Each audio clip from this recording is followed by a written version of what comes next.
What's going on, everyone? This is Kevin here, coming at you with Google Pixel 10a tips, tricks, and hidden features. So stay tuned if you want to learn how to get the most out of your device.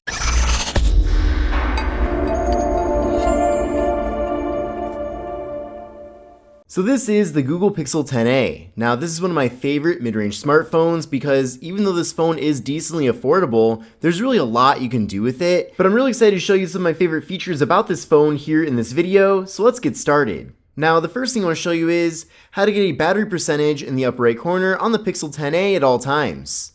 Now by default, we do have this battery indicator, however, it doesn't give us the actual percentage. Now if we pull down on the shade, you can see the percentage right there, but I'll show you how to get that here at all times.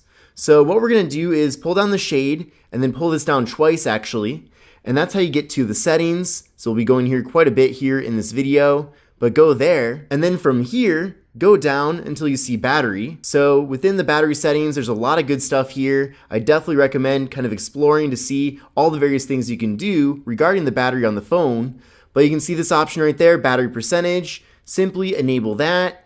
And then now, no matter where you are throughout the operating system, you will now have the battery percentage in the corner. So that's definitely very helpful so you always know where you're at. Now let's head back over to the battery settings to see what other options we have. So there's battery usage, so you can view usage since the last full charge. Now this one I want to show you a little bit more in depth. This is battery saver. So if you go there and then you enable battery saver, it's going to cut out a lot of different background tasks and various things, and with that, the phone will be getting much better battery life. Now, I definitely would not recommend enabling this at all times because it really does limit the functionalities of the phone. Even the device's refresh rate is slower, so the phone just doesn't even feel quite as fast with that enabled. But you can see it also switched the phone into dark theme and some other things as well to save battery. But if you're in a situation where you know you have a long day ahead of you and you won't be able to recharge the phone anytime soon, then battery saver will definitely be very helpful in that situation. Now you can also step things up a notch. We have extreme battery saver, so we can enable that, and then now you'll see going to the home screen here, it actually grays out a lot of applications, so that really just the core apps of the device are able to be used here. But along with that, you're going to get even better battery life. So definitely a lot of limitations there with the extreme battery saver, but if you really need extreme battery savings, then this will come in handy.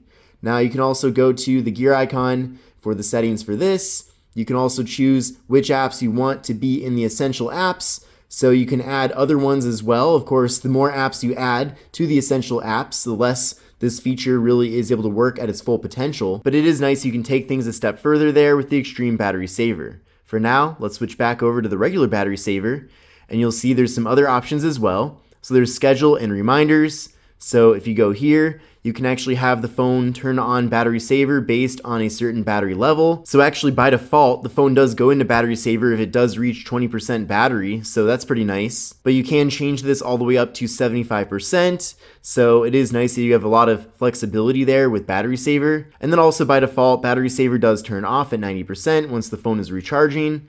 And then you will also get battery saver reminders. So it'll remind you when the battery is low. So there shouldn't be any surprises here with the device. We also have down here adaptive battery. So adaptive battery will learn your phone's usage to continuously optimize how apps use the battery. So this will help you extend battery life, but it may reduce performance and delay notifications.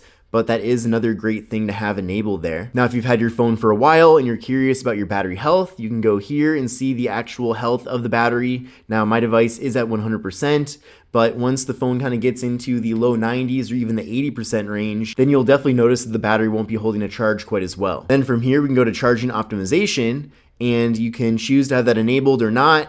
And you can actually change from adaptive charging to just limiting the phone to charging up to just 80%. That's definitely the best way to prolong the health of your battery into the long term, but I honestly think it's pretty annoying if your phone only charges up to 80% because you are losing out on that extra 20%. And then finally, you have an option here for battery widget. So there's this cool battery widget that you can add to your phone, which will tell you the status of some of your accessories as well. So that might be something worth trying out. Now back over here in the main settings for the device, go down now to system, and then from there you'll see gestures. Go here and there's a bunch of good stuff, and some of these are not already enabled. So the first one here is quick tap to start actions. So if you go here and then you enable that, you can actually do a quick tap on the back of the phone to do various tasks here. So you can choose from really any of these. You can also choose to open up an app. So that's pretty awesome as well. So I'm going to pick an app right now. Maybe you're constantly going to your calculator, although probably not. But now with that enabled, I'm going to double tap on the back of the phone and it pulls up the calculator. So that's very convenient. But for other options here, like pulling up the camera, you can even go to the settings and then from there choose to have it just open up the app, take a video, or take a selfie. So lots of different things you can do there with the quick tap ability. Now this one's really cool. You can double press on the power button to quickly open up the camera app. So that's super fast. So that's really convenient. You can also go here and change it to open up the device's wallet instead if you wish. Another option here is to flip camera for selfie. So if you basically go to the camera app and then you flip it like that, it'll now put the phone into selfie mode. So that's really nice as well. There's also lift to check phone. So to check the time, notifications, or other info, just pick up your phone. That's really nice too. There's also one-handed mode. So we'll enable this. So you can basically access anything on the top of your display by just pulling down there. And then now I can get to my notification shade. I can access buttons up top. So that's really convenient. And I can tap outside of this to get back to the regular mode here. I can also have it just show the notifications instead. So you can see I instantly pulled up the notification shade. So that's really nice as well. And there's also a one-handed mode shortcut. If you enable that, you actually have a shortcut here on the side of the device. It's just another way to access that feature here. Then this one, flip to silence. So if you enable that, you can basically just flip your phone over and then from there it will silence your device. And then finally press and hold power button. So right now if you press and hold, it does pull up Gemini, which is really nice and convenient. However, if you want it to actually just pull up the phone's power menu, you can set it to that as well. So I know some people do prefer that. If you don't do that, you can always just pull down the shade to access the power menu right here, but it is a little bit hidden.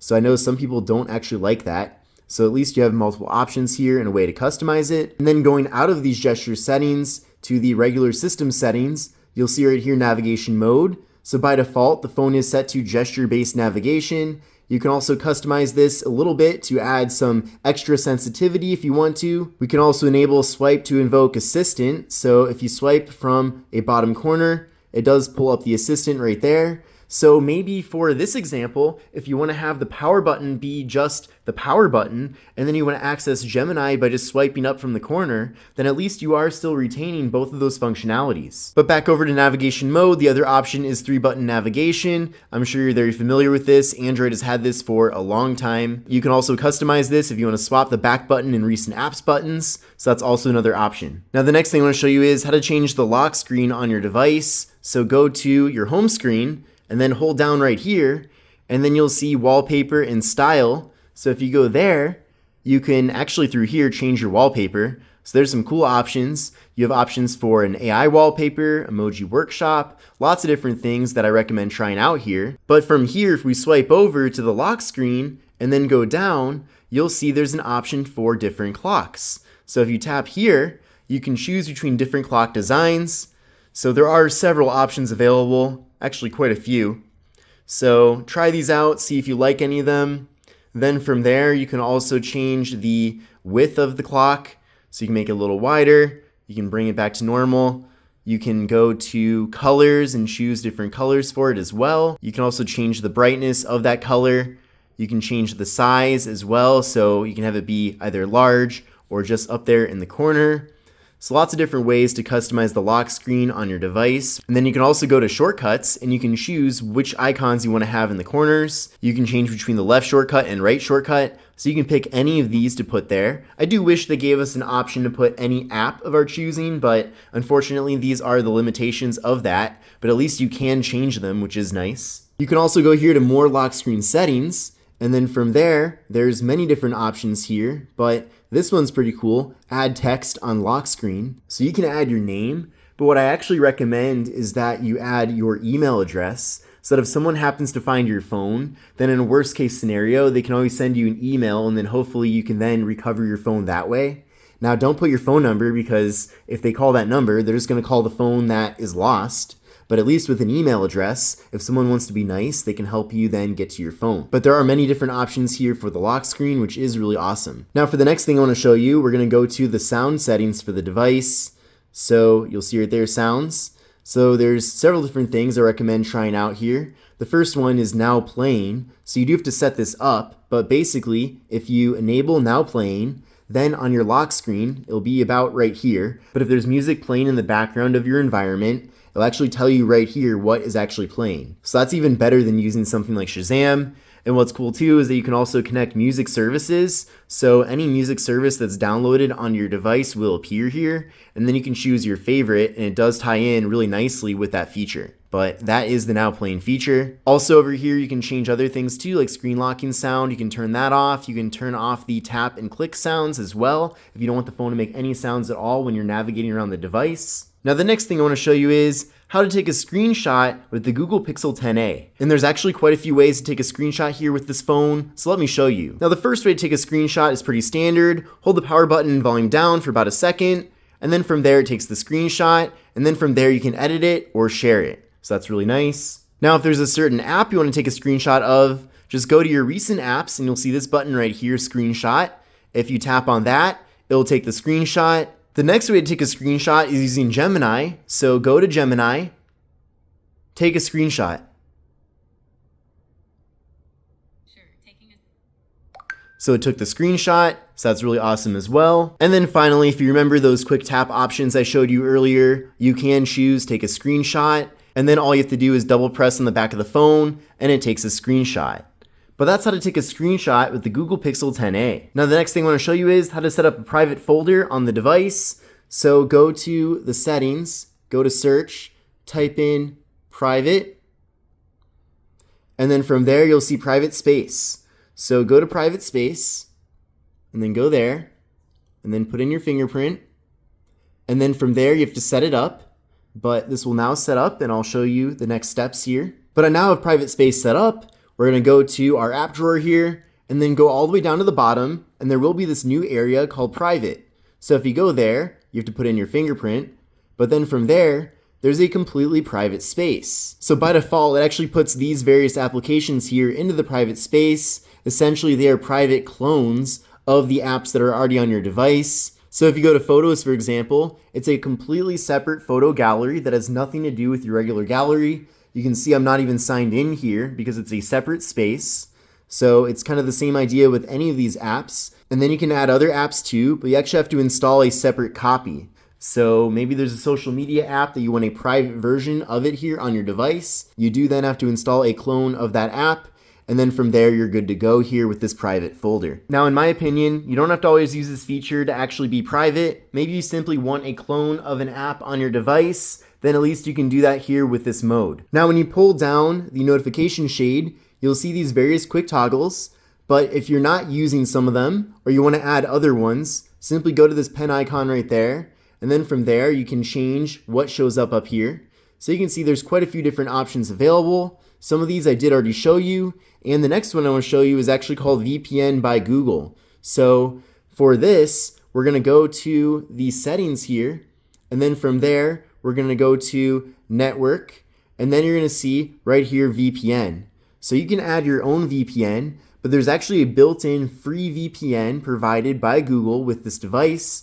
So I recommend setting that up and trying that out if you do find yourself wanting to use a VPN with your phone. Now, have you ever seen those people where the phone is flashing when they're getting a notification or phone call? That's called flash notifications. And you can do that here with this phone as well.